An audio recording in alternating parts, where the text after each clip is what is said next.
नमस्कार ताई. नमस्कार. संपतराव देशमाने म्हणतात आम्हाला विधानसभेतलं विरोधी पक्षाचं नेतेपद सध्या आमच्याचकडे आहे. बर. तुम्ही मुंबईला आल्याचं कळलं, म्हटलं भेट घ्यावी.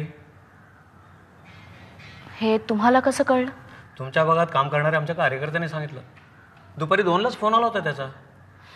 अच्छा, माझ्याकडे काही खास काम होतं का? तसं खास कामाचं काही नाही, पण सध्याच्या कारभारामध्ये आपली सुरक्षा व्यवस्था किती ढासळलेली आहे, जनजीवन किती विस्कळीत झालं आहे हे तुम्ही जाणताच. त्यातनं तुमच्यावर ओढवलेला प्रसंग, म्हटलं भेट घ्यावी. म्हणजे माझ्याबद्दल सहानुभूती व्यक्त करण्यासाठी तुम्ही इथं आलात? नुसतं तेवढंच नाही ताई, विधानसभेत तर आम्ही हा प्रश्न उठवलेलाच आहे आणि ह्या प्रकरणाच्या माध्यमातून सरकारची कानउघाडणी करणं आणि आंधळ्या झोपलेल्या जनतेला जागा करणं एवढाच उद्देश आहे. मग यात मला भेटून काय साध्य करणार आहात आपण? ताईसाहेब, तुम्हाला माहिती नसेल, हा बाळाराव सरकारी पक्षाचा माणूस आहे. तुम्ही त्याचं फक्त नाव घ्या की सत्तेला सुरुंग लावलाच म्हणून समजा. संपतराव, प्लीज मेहरबानी करा, पण तुमच्या या सत्तेच्या खेळात माझ्यासारख्या पॅदाचा जीव घेऊ नका. माझं जे काही व्हायचं ते होऊ दे, पण मला यात ओढू नका तुम्ही. मी हात जोडते.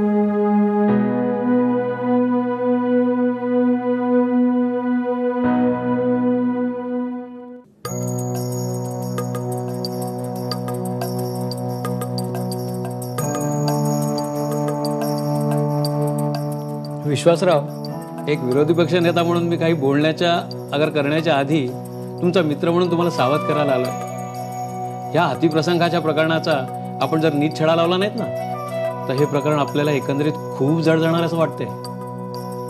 आणि मी एक मुख्यमंत्री म्हणून नाही, तर तुमचा मित्र म्हणून हे सगळं ऐकून घेतलंय. आणि मुख्यमंत्री म्हणून याच्यावर मी जरूर विचार करेन. संपतराव, विचार नाही, आता कृती करण्याची वेळ आहे. तुम्ही केलेली ऍक्शन तुम्हाला विधानसभेमध्ये सिद्ध करावी लागणार आहे. जनतेचा आणि सभासदांचा विश्वास संपादन करावा लागणार आहे. म्हणजे संपतराव, विधानसभेत हा प्रश्न आपणच काढलात? हो, मला तुम्हाला याची कल्पना आहे की नाही ठाऊक नाही, परंतु पक्षातल्या आमदारांचं मतपरिवर्तन होतंय आणि विरोधकांबद्दल तर मी काहीच बोलणार नाहीये, कारण त्यांना तर नेतृत्वात बदलच हवाय. नेतृत्वात बदल हवाय असं बाकीच्यांनी म्हणायच्या आधी तुम्हीच जास्त त्याची हाकाटी करताय. कारण नेतृत्व तुम्हाला तुमच्याकडे हवंय. विश्वासराव, राजकारणामध्ये आम्ही फक्त 2च गोष्टी शिकलोय. एक म्हणजे आपली वेळ नसेल त्यावेळेला संयम पाळणं, आणि आपली वेळ आली की संधी कधीही न दवडणं. आणि तुम्हाला सावध करायला आलोय ते फक्त राजकारणात न शोभणारा चांगुलपणा आमच्याकडे आहे म्हणून. एकेकाच्या मित्रांनी आपल्या पाठीत खंजीर खुपसला नाही असं तुम्हाला वाटू नये म्हणून. एकेकाळचा मित्र म्हणजे मित्र म्हणता म्हणता तुम्ही जे काही बोललात ते मित्रासारखं नाहीये हे तुम्हालाही मान्य आहे. तर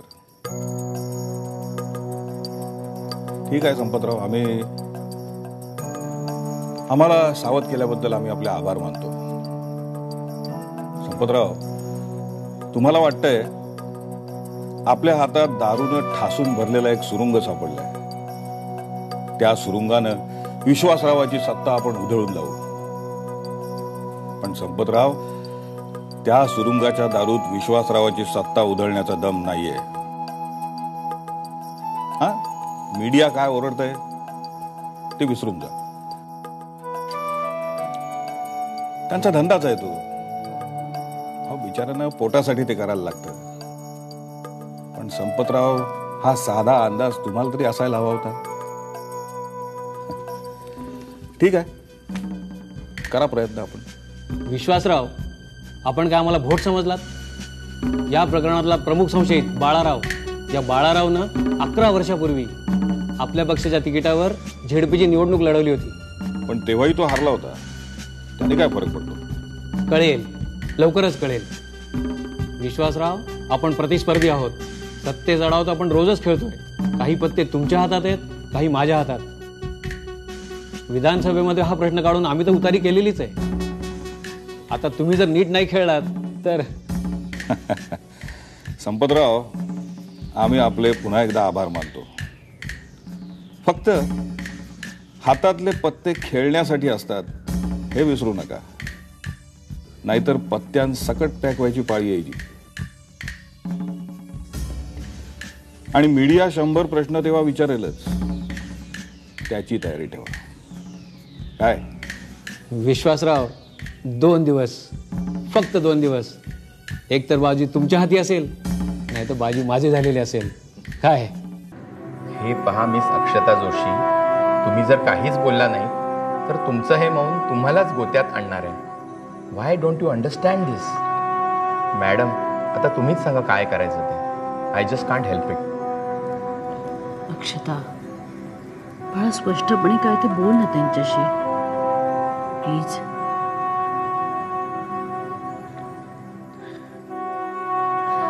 साहेब, माझ्यावर कुठलाही अतिप्रसंग झालेला नाहीये. खरंच विश्वास ठेवा माझ्यावर. मग तुम्ही इतकी दहशत, इतकी भीती बाळगण्याचं कारण काय? तुम्हाला इथे बोलावण्याचं कारण हेच आहे. तिथल्या पोलीस अधिकाऱ्यांनी तुम्ही काहीही सांगायला नकार दिल्याचं मला कळवलं. मी तुमच्या आईला मदतीचं आश्वासन दिलं आहे, पण तुम्हीच असं वागाल तर माझा नाईलाज आहे. मी कुठल्याही भीती किंवा दडपणाखाली बोलत नाहीये. खरंच असं काही झालं नाहीये ग. तुमचा स्वतःचा तरी तुमच्या बोलण्यावर विश्वास बसतोय? तुमच्या चेहऱ्यावर फक्त आजार नाही, भीती, धास्तीही दिसतीये.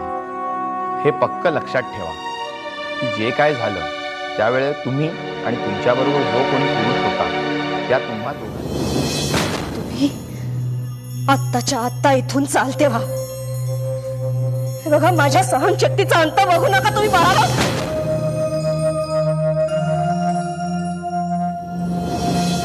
नमस्कार अक्षताबाई जोशी, नमस्कार.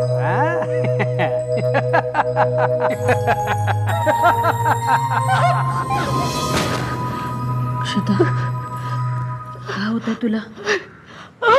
हे अगं, काय होतंय?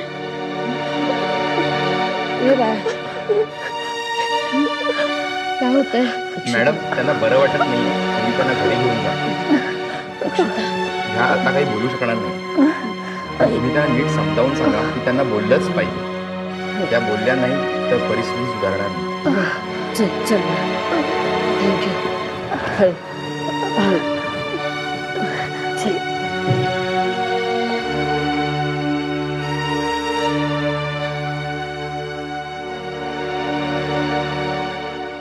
साहेब, मी हे सगळं प्रकरण खणून काढायला सांगितलंय. नुसते आदेश देऊ नका, स्वतः लक्ष घाला त्यात. साहेब, ते मी करतोच आहे. दर तासाला मला त्याचा रिपोर्ट मिळतोय. त्या अक्षता जोशींनी पोलीस कंप्लेंट केली नाही साहेब. मग ती त्यांना करायला लावा, आरोपीला उचला. होय साहेब, पण आपण टेन्शन घेण्याची गरज नाहीये. गरज आहे, गरज आहे. मी समजलो नाही साहेब. आमच्यावरती चारी बाजूनी प्रेशर आहे आणि ते सतत वाढतंय. काल काल काय साहेब? काल संपतराव येऊन गेले. खास सावधगिरीचा इशारा द्यायला आले होते. Oh I see. Now you see. मला ह्या प्रकरणात अजिबात फाटे फुटायला नको आहेत. साहेब, माझ्या बाजून मी पूर्ण प्रयत्न करतोय साहेब. 2 दिवसात तो बाळाराव का कोण तो गजा आड होईल असं पहा आणि 3ऱ्या दिवशी त्याला कोर्टात हजर करा. साहेब, प्रकरण इतकं गंभीर आहे? होय. संपतराव नुसता सल्ला द्यायला आले नव्हते. जाता जाता त्यांनी 2 दिवसाची मुदतही दिलेली आहे. संपतरावांनी 2 दिवसाची मुदत दिली याचाच अर्थ त्यांना कशाची तरी गरज आहे की जे मिळाला त्यांना 2 दिवस लागणार आहेत. साहेब, घडल्या प्रकाराला कोणी साक्षीदार तर नसेल? शक्य आहे. तसं असेल तर कदाचित ते त्याचा शोध घेत असतील आणि तो त्यांच्या आधी तुमच्या हाती लागेल असं बघा. Come on, quick quick. जराही वेळ दवडून चालणार नाही. Yes sir. नमस्कार, मी इन्स्पेक्टर खामकर. नमस्कार. काय काम होतं? मी आपली भेट घेण्यासाठी गावात गेलो होतो, पण मला तिथे कळलं की तुम्ही मुंबईला निघून आलात, म्हणून मला इथे यावं लागलं. कशासाठी? झालेल्या गुन्ह्याची पोलीस कंप्लेंट करावी असं काय? असं मी तुम्हाला सांगण्यासाठी, खरं तर विनंती करण्यासाठी इथे आलेलो आहे. अच्छा मॅडम, सांगा त्या एक रात्री मिनिट मिस्टर खामकर. या गुन्ह्याची तक्रार नोंदवायची म्हणजे हा गुन्हा झाला हे कबूल करण्यासारखंच आहे. Yes madam. तसं करण्याने आम्हाला गुन्हेगाराला शोधणं, पकडणं. इन्स्पेक्टर खामकर, ज्या क्षणी गुन्हा घडला हे मी मान्य करेन, त्याच क्षणी त्या गुन्ह्याची मी बळी ठरले हेही मान्य करण्यासारखंच आहे ना? Am I talking sense? Yes madam. प्रसार माध्यमांनी माझ्यावर अतिप्रसंग झालाय अशा दिलेल्या बातम्यांना मी दुजोरा देणार नाही. मॅडम, तसं झालं तर आम्हाला पुढची कारवाई करणं कठीण होईल. तो माझा प्रश्न नाहीये. मी हे कबूल केल्यावर तुम्ही गुन्हेगाराला पकडणार, त्याच्यावर खटला भरवणार, फिर्यादी म्हणून मला कोर्टात उभं करणार, त्यांचे वकील मला नको नको ते प्रश्न विचारणार. सॉरी, यातल्या कुठल्याही प्रकाराला मला सामोरं जायचं नाही. हे बघा, गुन्हा घडलेलाच नाहीये, त्यामुळे न घडलेल्या गुन्ह्याची तक्रार मी नोंदवणार नाही. मॅडम, ह्या केसची तक्रार नोंदवण्यासाठी गृहमंत्र्यांनी मला इथे खास बोलवलेलं आहे. मी त्यांना काय उत्तर देऊ? जे मी तुम्हाला सांगितलंय ते तसंच्या तसं त्यांना सांगा. मॅडम, मी त्यांना तसं सांगू शकणार नाही. दुपारी 3 वाजता कंप्लेंट घेऊन त्यांनी मला बोलवलेलं आहे. हे बघा, तुमची परिस्थिती मी समजू शकते, पण मी जर आत्ता आगीत असेल ना तर तक्रार दिल्यानंतर मी फुफाट्यात जाईल. Sorry again.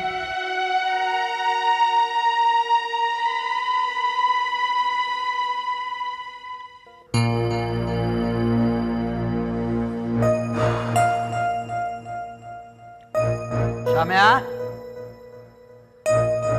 ए जीवा, अरे कुठं गेली घरातली समधी माणसं? जीवा, काय मालक?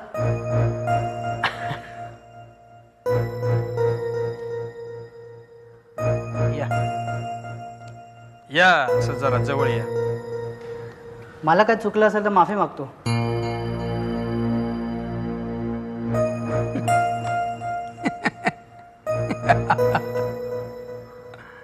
हे बाबा, अरे नाही मारणार मी तुम्हाला. या या.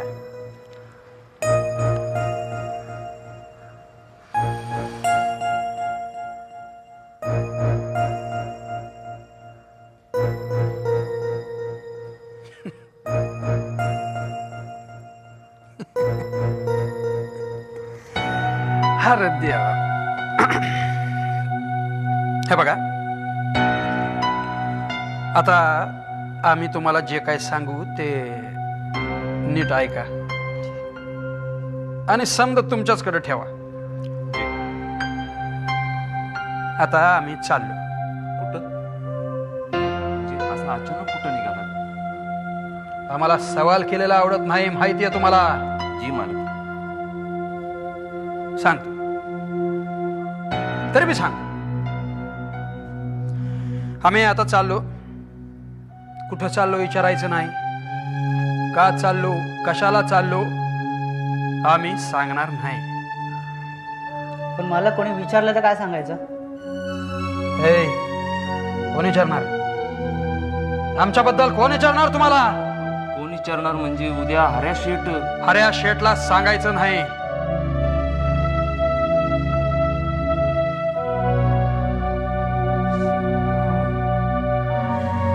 इथली हवा लय गरम झाली आहे.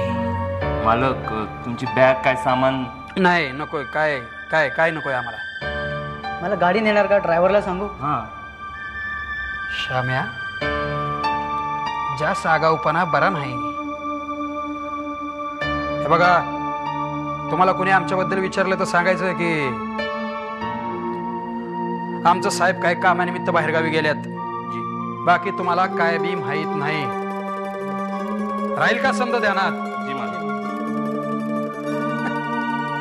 ठीक आहे, येतो आम्ही. जीवा, कुठं गेला असं रे ह्यो? आणि एवढं काय काम निघालं याचं? काय काम बिम काय नाही शाम्या. अरे ह्यो घाबरून पळालाय, घाबरून. काय म्हणतोस? आपला मालक गायब झाला. गायब. तुम्हाला इथे का बोलवलंय हे तुम्हाला माहीतच असेल ना? माझा कशाशी काही संबंध नाही आहे साहेब. हल्ली हे शब्द ऐकले ना की मला हसूच येतं. चोर, खुनी, 420 या लोकांचे पहिले शब्द हेच असतात. माझा कशाशीही काही संबंध नाही. साहेब आईच्यात सांगतो मी तुम्हाला. असू दे. अच्छा, आता माझे फक्त रस्ती नाही 2-4 प्रश्नांची उत्तरं द्या. तुम्ही त्या शेती विकास मंडळात काम करतात ना? होय साहेब, गेले 30-35 वर्ष मी तिथेच काम करतोय साहेब. हा, सरकारी नोकर आहे साहेब मी. इतबारे गेले 30-35 वर्ष नोकरी करतोय. माझ्या हातून काही घडलेलं नाही आहे साहेब. काय काम करतात तुम्ही तिकडे? मी तिकडे पिऊन आपलं शिपाई, मॅनेजिंग डायरेक्टर. म्हणजे जोशी मॅडम कडे? हो साहेब. तुम्हाला तर सगळंच माहिती आहे. अहो, पण तुमच्या तोंडातून ऐकायला ते बरं वाटतं. अच्छा, जोशी मॅडम दौऱ्यावर असताना त्यांच्यावर जो अतिप्रसंग झाला त्याची बातमी तुम्ही? मी कशाला साहेब, अख्ख्या गावाला माहित आहे. पेपर मध्ये आले, टीव्हीवर पण आले. माहितीये. पण ती खबर तुमच्या ऑफिसमध्ये पहिल्यांदा तुम्हीच पसरवली, बरोबर? नाही साहेब, मी कशाला, माझा काय संबंध? मी कशाला उगाच.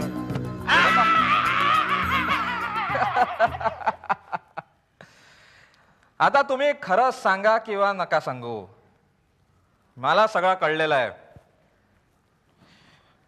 तुमच्यासारखी लोक काही होण्याच्या आधीच बोंबा मारतात. आता मी फक्त तुमच्या खांद्यावर हात ठेवला आणि तुम्ही साहेब तुम्ही ते. आता मला एक खरं सांगा, जोशी मॅडम वर जो अतिप्रसंग झाला त्याची खबर तुम्हाला पहिल्यांदी कुठून कळली? का तुम्हीच त्याला जन्म दिला?